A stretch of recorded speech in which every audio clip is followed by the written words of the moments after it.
quantum bit, spin elektron itu. Jadi kita sekarang saat ini IBM, Google dan lain-lain sudah mengembangkan komputer yang dijadikan bitnya itu levelnya subpartikel atomik.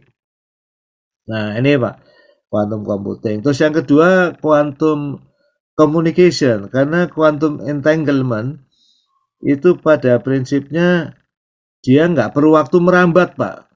Jadi 144 km kalau kita yakin ada quantum entanglement, waktunya 0 detik. Iya. Nah, ini apa artinya merambat, Pak? Nah, karena di dalam kuantum itu dia justru itu yang betul yang sekarang mau kita bicarakan ini, Pak. Yang dihantam habis oleh fenomena quantum entanglement itu adalah keharusan adanya medan. Medan itu kan untuk rambatan fenomena diterima mulai zaman Maxwell sampai Einstein, Pak. Rambat. Nah itu ternyata di kuantum enggak.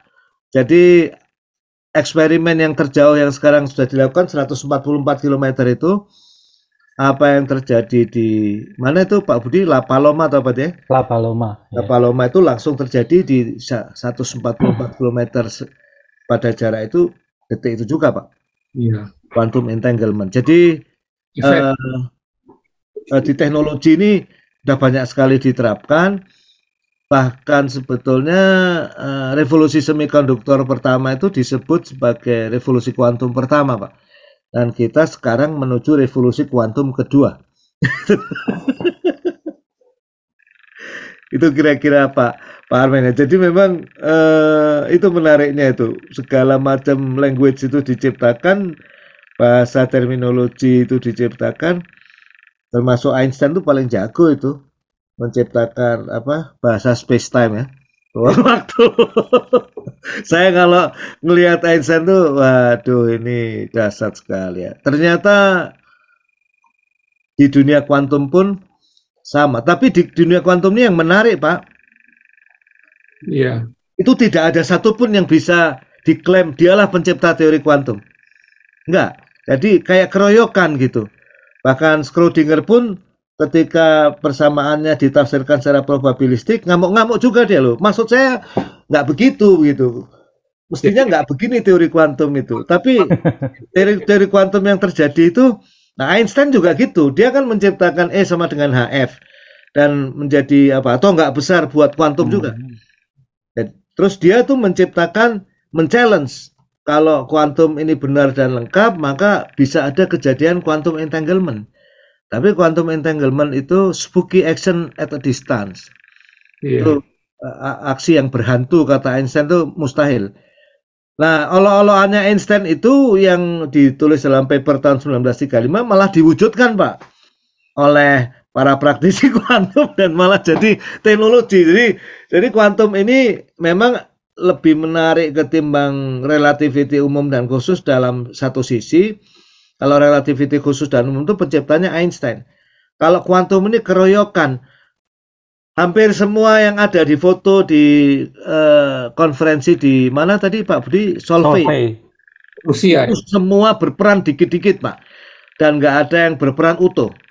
Iya. Gitu. Dan itu menimbulkan perdebatan besar sampai hari ini Pak ya. Belum selesai di dunia fisika maupun sains. Seperti yang tadi disebutkan oleh Pak Budi Sulis ya, Richard Feynman itu mengatakan kalau orang merasa mengerti kuantum, kayaknya dia tuh nggak paham itu. Emang apa ya, secara kadang-kadang tuh seperti gini, kecepatan tidak bisa melebihi kecepatan cahaya, begitu. Karena logika biasa mengatakan karena kecepatan itu kan pakai cahaya ngukurnya gitu. Ya kan dia ada di mana, pindah di mana kan pakai cahaya. Jadi kalau pakai cahaya Doppler namanya kalau lebih cepat. Mungkin lebih cepat tapi bukan posisi yang diukur pakai cahaya gitu. Iya. Ya, dan itu mungkin yang kuantum bisa merambat dengan melebihi kecepatan cahaya itu karena dia tidak menggunakan cahaya lagi sebagai platformnya. Nah, ini menarik ini. Jadi sebetulnya waktu kita mengukur, alat ukurnya itu membuat medan realitasnya gitu, Ya, yang di skopnya oleh alat ukur itu kan. ya. Jadi ya saya pikir ya jelas saja gitu. Kalau kita menggunakan suara tidak akan melebihi kecepatan suara gitu. Iya kan, karena alat ukurnya itu gitu. Iya, Pak Arwin. Nah, jadi kalau alat ukurnya pemikiran, wah merambat dengan cepat gitu. Jadi kalau berpikir aja gitu. Tapi ya itu memang belum sarapan pagi kita. Jadi Ini sarapan paginya, Pak. iya, Sarapan kuantum, Pak. iya. Terima kasih banyak, terima kasih. Sama-sama, Prof. Sama-sama, Arwin. Pak. Terima kasih sekali. Terima kasih. Pak Arwin, ya.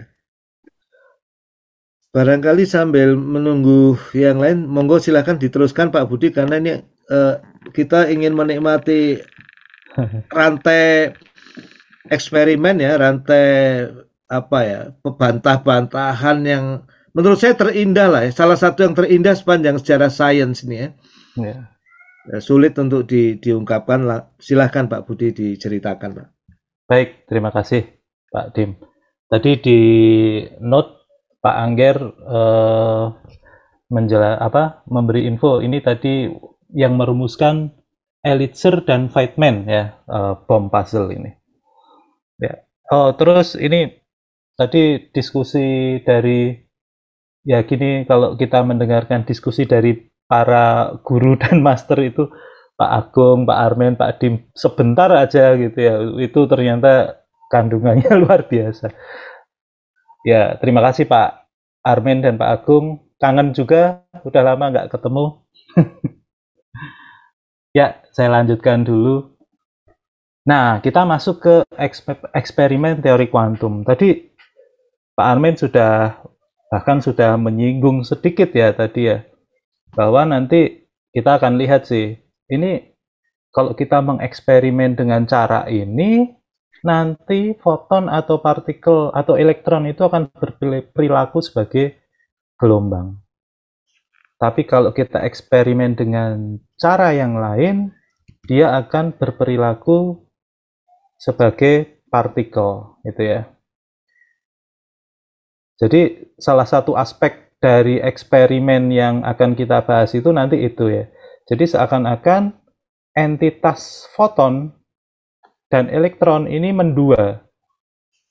Kalau dari fisika klasik itu kan seakan-akan antara partikel dan medan tadi ya, partikel dan field itu kan dua entitas yang berbeda gitu. Dia tidak kompatibel ya, kita nggak bisa bilang dia berkontradiksi, tapi dia tidak kompatibel.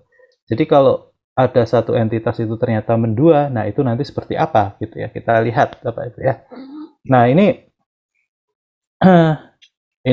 kita bayangkan ya, kalau kita bisa menembakkan partikel butir pasir gitu ya, ini partikelnya butir pasir, ini apa itu? Sebentar.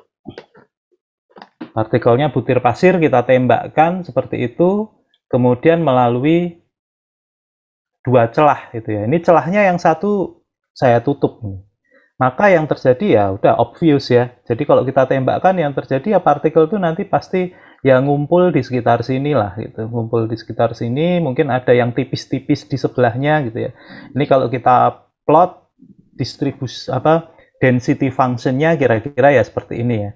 Yang makin tengah itu karena probabilitasnya makin tinggi ya dia nanti makin rapat, yang makin pinggir dia makin renggang ya. Percobaan kedua kita tutup sebelahnya sama saja seperti ini ya. Jadi seperti itu kalau itu partikel.